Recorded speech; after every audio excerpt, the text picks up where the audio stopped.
এখন পৃথিবীকে দুইটা রাজনীতি নিয়ন্ত্রণ করছে।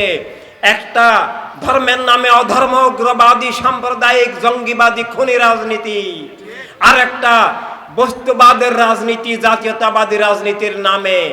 এই দুইটা রাজনীতি পৃথিবীতে মানব জীবনের সকল দুঃখ দুর্দশা সংকটের জন্য দায়ী। এই দুইটা রাজনীতি খুন, জুলুম, অবিচার, পাশবিকতার উৎস।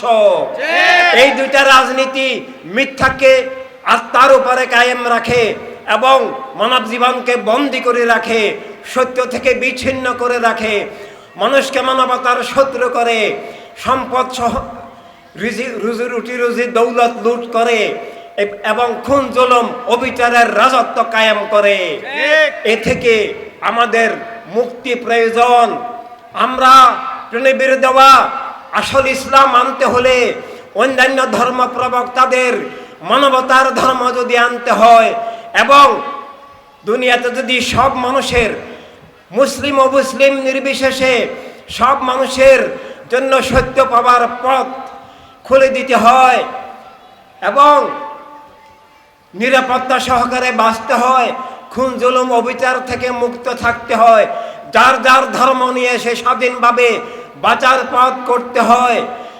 আল্লাহর হাবিবের দেওয়া রুটি রুজি, আলো বাতাস, মাটি পানির মতো সবার কাছে যদি পৌঁছতে হয়, তাহলে প্রণবীর দেওয়া যে জীবননীতির রাজনীতি, রাষ্ট্রনীতি, বিশ্বনীতি, সব মানুষের প্রতিনিধিত্বশীল, সব মানুষের কল্যাণের যে জীবননীতি, রাজনীতি, সব মানুষের সুরক্ষার, অধিকার, স্বাধীনতা, নিরাপত্তা, সুরক্ষার যে সার্বজনীন মানবতার রাজনীতি, সব মানুষের প্রতিনিধিত্বশীল রাজনীতি, মানবতার রাজনীতি আনতে হবে। আর মানবতার রাজনীতি যদি না আসে, তাহলে পৃথিবীতে জীবন বিরোধী, মানবতা বিরোধী, খুন, জুলুম, অবিচার, শোষণ, পাশবিকতার, লুটের রাজনীতি কায়েম থাকবে।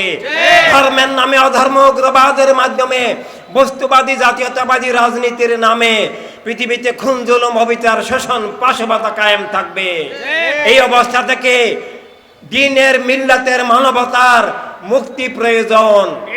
আর সেই মুক্তির সাধনা আমরা যারা প্রণবীর আপন দাবি করি, আমরা যারা আল্লাহ তাআলার নামে জীবন দাবি করি, আমরা যারা ধর্মের মূল্যবোধের অনুসারে দাবি করি, আমরা যারা মানবতা বিশ্বাসী, মানবিক মানুষ দাবি করি, সবাইকেই সেই দায়িত্ব পালন করতে হবে।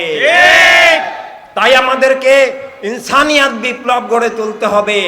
ইনসানিয়াত বিপ্লব নিছক রাজনীতি নয়, এটা আমরাই মুসলিম মিল্লাতের জন্য, আমরা প্রতিটি মুসলিমের জন্য এটা কলেমার নীতি, এটা তাওহীদ রিসালাত ভিত্তিক জীবন চেতনার নীতি।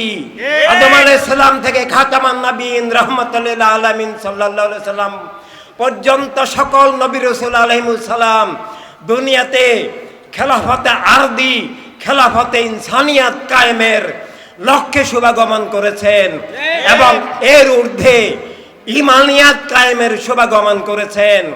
তাই ইমানিয়াতের পাশাপাশি ইমানিয়াতের অংশ হিসাবে ইনসানিয়াত থাকতে হবে, খেলাফত থাকতে হবে। খেলাফতে ইনসানিয়াত বলতে একক ধর্মের রাষ্ট্র বুঝায় না। খেলাফতে ইনসানিয়াত বলতে আল্লাহর হাবিবের দেওয়া সব মানুষের জীবনের সত্য বুঝায়, জীবন বস্তুর ঊর্ধ্বে, জীবন স্রষ্টার নামে, জীবন স্রষ্টার আলোকে এই মানুষ হিসাবে স্রষ্টার নামে জীবনের অস্তিত্ব বুঝায়। আর যদি স্রষ্টার নামে জীবন না হয়, সেটা নাস্তিক্যবাদী, বস্তুবাদী, মিথ্যার দাস জীবন হয়ে যায়।